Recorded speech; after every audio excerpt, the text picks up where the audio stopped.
नमस्कार। आकाशवाणी जयपुर अजमेर से प्रस्तुत हैं प्रादेशिक समाचार।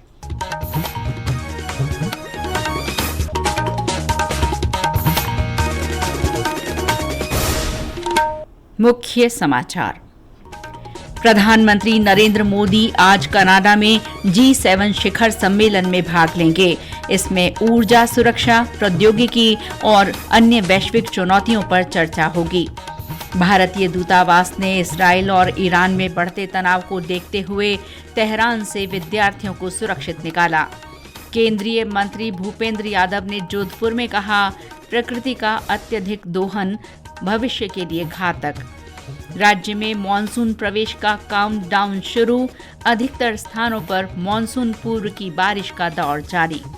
और प्रदेश भर में योग शिविरों और जागरूकता कार्यक्रमों के माध्यम से योग से जुड़ने की अलख जगाई जा रही है। समाचारों के साथ मैं शीला चावला और अब समाचार विस्तार से। प्रधानमंत्री नरेंद्र मोदी आज कनाडा के कानानास्किस में G7 शिखर सम्मेलन में भाग लेंगे। प्रधानमंत्री ऊर्जा सुरक्षा, प्रौद्योगिकी, बुनियादी ढांचे और निवेश से जुड़ी चर्चाओं में भाग लेंगे। श्री मोदी लगातार छठी बार G7 शिखर सम्मेलन में भाग ले रहे हैं। सोशल मीडिया पोस्ट में उन्होंने कहा कि वे कनाडा के प्रधानमंत्री मार्क कार्नी सहित अन्य नेताओं के साथ मुलाकात करेंगे। भारत कनाडा संबंधों में व्यापार, निवेश और भारतीय छात्रों के मुद्दे प्रमुख हैं। दुनिया भर में भारतीय प्रवासियों के लिए कनाडा सबसे पसंदीदा स्थान में से एक है। प्रधानमंत्री मोदी कल क्रोएशिया की राजधानी जाग्रेब पहुंचेंगे। प्रधानमंत्री की इस यात्रा से दोनों देशों के आर्थिक संबंध और मजबूत होंगे। ईरान की राजधानी तेहरान में भारतीय दूतावास ने सुरक्षा कारणों से भारतीय विद्यार्थियों को शहर से बाहर भेज दिया है। विदेश मंत्रालय की वक्तव्य में बताया गया है कि जिन नागरिकों के पास आने जाने की अपनी व्यवस्था है, उन्हें भी तनाव की स्थिति को देखते हुए शहर से बाहर जाने को कहा गया है। कुछ भारतीयों को आर्मेनिया से लगने वाली सीमा से ईरान से बाहर निकलने की सुविधा उपलब्ध कराई जा रही है। दूतावास लगातार भारतीय समुदाय के संपर्क में है। विदेश मंत्रालय ने भारतीय नागरिकों की सहायता के लिए 24 घंटे का नियंत्रण कक्ष स्थापित किया है। इसके लिए कई हेल्पलाइन नंबर जारी किए गए हैं। टोल फ्री नंबर है 1800-118-797 और 911123012113। मध्य पूर्व में बढ़ते तनाव के बीच G7 समूह के नेताओं ने एक संयुक्त वक्तव्य जारी कर नागरिकों की सुरक्षा के महत्व पर जोर दिया है। आज विश्व मरुस्थलीकरण और सूखा रोकथाम दिवस है। ये दिन भूमि क्षरण को रोकने के लिए पूरी दुनिया में मनाया जाता है। केंद्रीय पर्यावरण, वन और जलवायु परिवर्तन मंत्री भूपेंद्र यादव ने इस अवसर पर जोधपुर में कहा कि प्रकृति का विकल्प नहीं है। मनुष्य सब कुछ विकसित कर सकता है, किंतु प्रकृति को नहीं बना सकता। श्री यादव आज शुष्क वन अनुसंधान संस्थान आफरी में मरुस्थलीकरण तथा सूखा निरोधक रणनीतियों पर राष्ट्रीय कार्यशाला के उद्घाटन सत्र में बोल रहे थे। उन्होंने कहा कि विकास के लिए प्रकृति के अत्यधिक दोहन के कारण धरती का तापमान बढ़ रहा है। हमें प्रकृति के दोहन के साथ साथ इसके संरक्षण पर भी ध्यान देना चाहिए। अपनी फूड चेन के लिए, अपनी मेडिसिन के लिए, अपने एनर्जी रिसोर्स के लिए, अपने ऑयल के सप्लाई के लिए और अपनी कॉस्मेटिक के लिए जब इतने नेचर के ऊपर हम डिपेंड हैं, तो हम नेचर के साथ बैलेंस करके क्यों नहीं जी सकते। धरती को अगर बचाना है तो सबसे पहले इसके टेम्परेचर को मेंटेन किया जाए, वैकल्पिक ऊर्जा की ओर जाए, ग्रीन ऊर्जा की ओर जाया जाए, रिन्यूएबल की ओर जाया जाए। केंद्रीय संस्कृति और पर्यटन मंत्री गजेंद्र सिंह शेखावत ने कार्यशाला में कहा कि पश्चिमी राजस्थान में पर्यावरण संरक्षण की शिक्षा पीढ़ी दर पीढ़ी दी जाती है। उन्होंने कहा कि विज्ञान के साथ प्रकृति का संतुलन बनाए रखना होगा और इसके लिए व्यक्तिगत जिम्मेदारी लेनी होगी।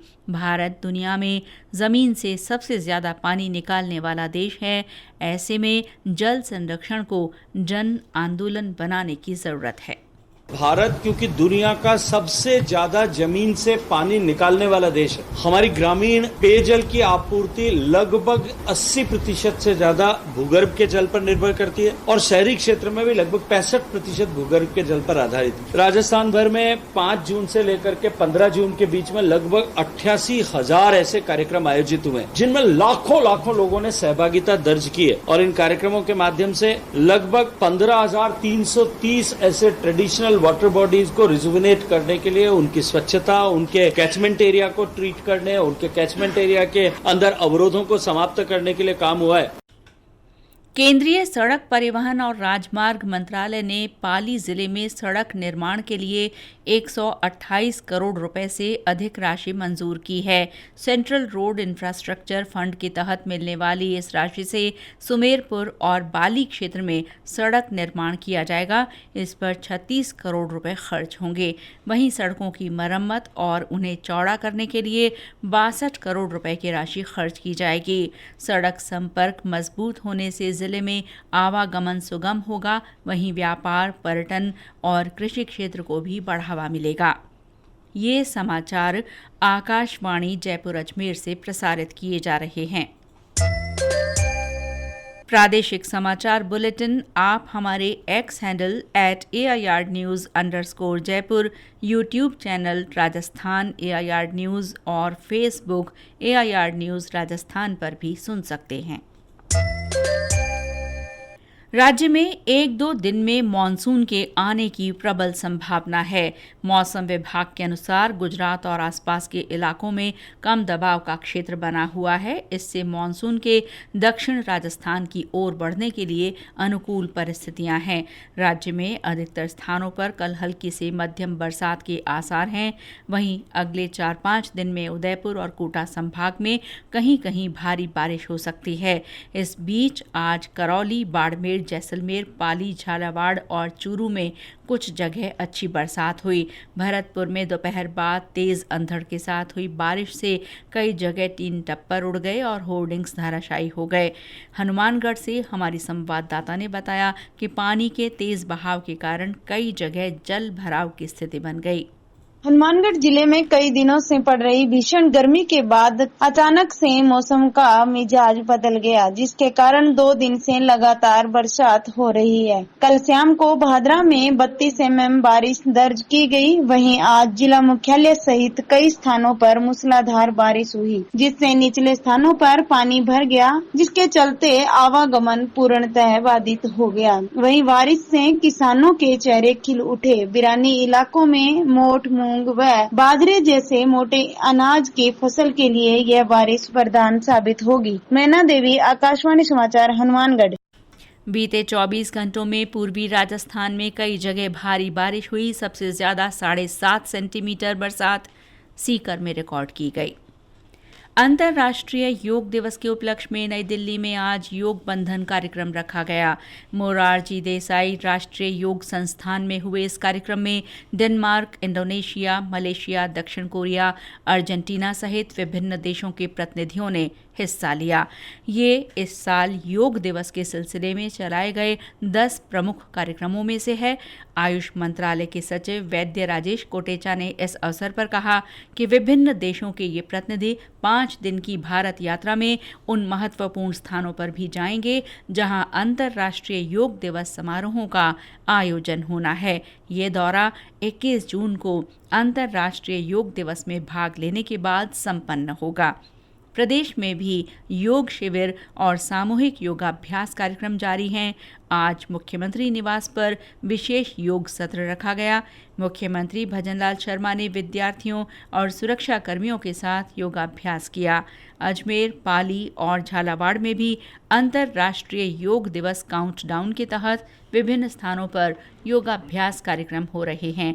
सरहदी जिले जैसलमेर से हमारे संवाददाता ने बताया कि रेतीले धोरों पर योगासन करते BSF जवान आकर्षक नज़ारा पेश कर रहे हैं।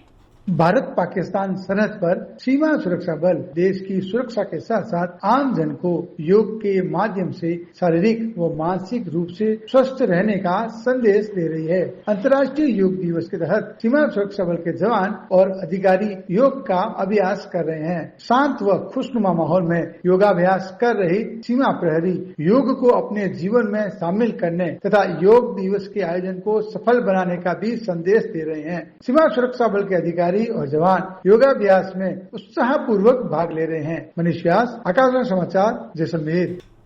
अंतर्राष्ट्रीय योग दिवस के उपलक्ष्य में आकाशवाणी जयपुर के क्षेत्रीय समाचार एकांश की ओर से संदेश श्रृंखला चलाई जा रही है। इसके माध्यम से योग को जीवन शैली का हिस्सा बनाने की प्रेरणा दी जा रही है।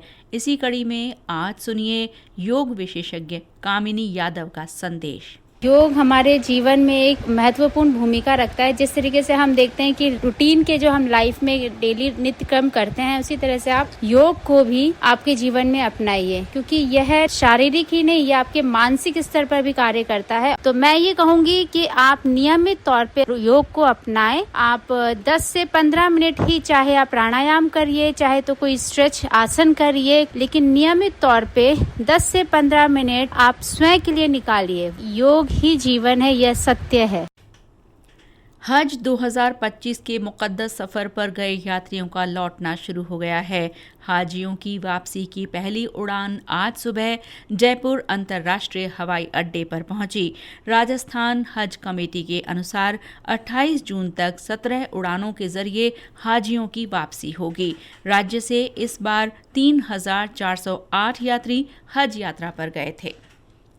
कोटपूतली बहरोड में एसीबी की टीम ने पावटा प्रागपुरा नगरपालिका के अधिशासी अधिकारी के आवास और अन्य ठिकानों की तलाशी ली। ईओ के खिलाफ पद का दुरुपयोग करने और आय से अधिक संपत्ति होने के आरोप पर यह कार्रवाई की गई। ऑपरेशन मनी मिंटिंग के तहत कार्रवाई में आरोपी के पास कई फ्लैट और भूखंड होने की बात सामने आई है। और अंत में मुख्य समाचार एक बार फिर। प्रधानमंत्री नरेंद्र मोदी आज कनाडा में G7 शिखर सम्मेलन में भाग लेंगे। इसमें ऊर्जा सुरक्षा, प्रौद्योगिकी और अन्य वैश्विक चुनौतियों पर चर्चा होगी। भारतीय दूतावास ने इस्राइल और ईरान में बढ़ते तनाव को देखते हुए तेहरान से विद्यार्थियों को सुरक्षित निकाला। केंद्रीय मंत्री भूपेंद्र यादव ने जोधपुर में कहा, प्रकृति का अत्यधिक दोहन भविष्य के लिए घातक। राज्य में मानसून प्रवेश का काउंटडाउन शुरू, अधिकतर स्थानों पर मानसून पूर्व की बारिश का दौर जारी। और प्रदेश भर में योग शिविरों और जागरूकता कार्यक्रमों के माध्यम से योग से जुड़ने की अलख जगाई जा रही है। इसके साथ ही प्रादेशिक समाचार बुलेटिन समाप्त हुआ। नमस्कार।